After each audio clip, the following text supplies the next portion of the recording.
نحمده ونصلي على رسوله الكريم أما بعد فأعوذ بالله من الشيطان الرجيم بسم الله الرحمن الرحيم ربي يسر ولا تعسر وتمم بالخير وبك نستعين آمین۔ السلام علیکم ورحمۃ اللہ وبرکاتہ۔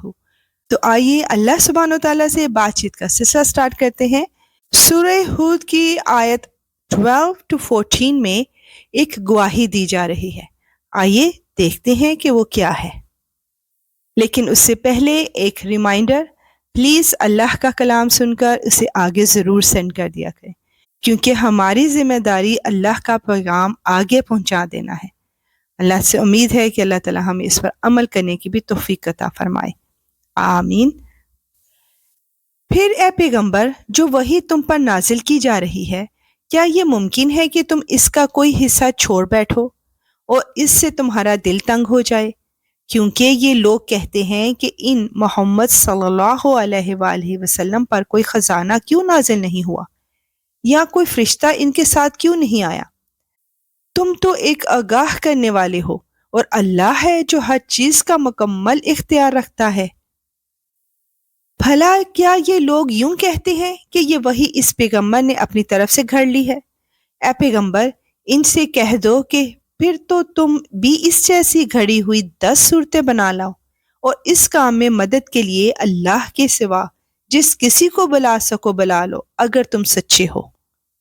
اس کے بعد اگر یہ تمہاری بات قبول نہ کریں تو اے لوگو، یقین کر لو کہ یہ وحی صرف اللہ کے علم سے اتری ہے، اور یہ کہ اللہ کے سوا کوئی عبادت کے لائق نہیں ہے۔ تو کیا اب تم فرما بردار بنو گے؟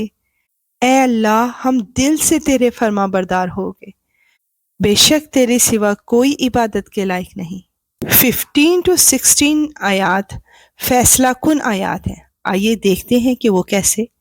جو لوگ صرف دنیاوی زندگی اور اس کی سچ دچ چاہتے ہیں، ہم ان کے اعمال کا پورا پورا صلہ اسی دنیا میں بھگتا دیں گے، اور یہاں ان کے حق میں کوئی کمی نہیں ہوگی۔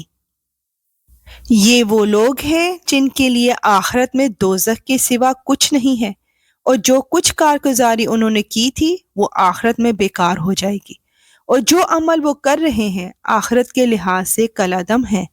لہٰذا ہمیں ابھی فیصلہ کرنا ہوگا کہ کیا ہمیں صرف دنیا چاہیے یا آخرت، یا ہمیں یہ دونوں ہی چاہیے۔ آیت 17 میں انسان کی بہترین خوبی کو بیان کیا جا رہا ہے۔ بھلا بتاؤ کہ وہ شخص ان کے برابر کیسے ہو سکتا ہے جو اپنے رب کی طرف سے آئی ہوئی روشن ہدایت یعنی قرآن پر قائم ہو، جس کے پیچھے اس کی حقانیت کا ایک ثبوت تو خود اسی میں آیا ہے، اور اس سے پہلے موسیٰ علیہ السلام کی کتاب بھی اس کی حقانیت کا ثبوت ہے، جو لوگوں کے لیے قابل اتباع اور باعث رحمت تھی۔ ایسے لوگ اس قرآن پر ایمان رکھتے ہیں، اور ان گروہوں میں سے جو شخص اس کا انکار کرے تو دوزخ ہی اس کی طے شدہ جگہ ہے۔ لہٰذا اس قرآن کے بارے میں شک میں نہ پڑو، یقین رکھو کہ یہ حق ہے جو تمہارے پروردگار کی طرف سے آیا ہے، لیکن اکثر لوگ ایمان نہیں لاتے۔ بے شک اے رب العالمین، قرآن پاک حق ہے اور تیری ہی طرف سے نازل کیا گیا ہے۔ آیت 18 to 22 میں سب سے بڑے ظالم اور بد نصیب لوگوں کا ذکر کیا گیا ہے، اور اس شخص سے بڑا ظالم کون ہوگا جو اللہ پر جھوٹ باندھے؟ ایسے لوگوں کی ان کے رب کے پاس پیشی ہوگی، اور وہ گواہی دینے والے کہیں گے کہ یہ ہیں وہ لوگ جنہوں نے اپنے پروردگار پر جھوٹی باتیں لگائی تھیں۔ سب لوگ سن لیں کہ اللہ کی لعنت ہے ان ظالموں پر، جو اللہ کے راستے میں دوسروں کو روکتے تھے اور اس میں کجی تلاش کرتے تھے، اور آخرت کے وہ بالکل ہی منکر تھے۔ ایسے لوگ روئے زمین پر کہیں بھی اللہ سے بچ کر نہیں نکل سکتے، اور اللہ کے سوا انہیں کوئی یار و مددگار میسر نہیں آ سکتے۔ ان کو دگنا عذاب دیا جائے گا۔ یہ حق بات کو نفرت کی وجہ سے نہ سن سکتے تھے، اور نہ ان کو حق سجھائی دیتا تھا۔ اللہ اکبر۔ یہ وہ لوگ ہیں جنہوں نے اپنی جانوں کے لیے گھاٹے کا سودا کر لیا تھا، اور جو معبود انہوں نے گھر رکھے تھے انہیں ان کا کوئی سراغ نہیں ملے گا۔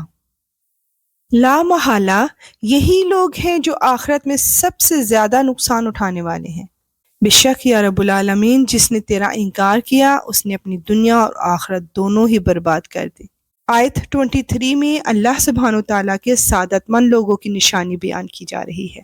دوسری طرف جو لوگ ایمان لائے ہیں اور انہوں نے نیک عمل کیے ہیں اور وہ اپنے پروردگار کے آگے جھک کر مطمئن ہو گئے ہیں تو وہ جنت کے بسنے والے ہیں، وہ ہمیشہ اسی میں رہیں گے۔ سبحان اللہ، یا اللہ تو ہمیں بھی ان لوگوں میں شامل فرما لے، آمین۔ انشاءاللہ ملیں گے نیکسٹ آیات کے ساتھ۔ اب اجازت، وآخر دعوانا ان الحمد للہ رب العالمین۔ سبحانک اللہم وبحمدک، اشہد ان لا الہ الا انت، استغفرک واتوب الیک۔ السلام علیکم ورحمۃ اللہ وبرکاتہ۔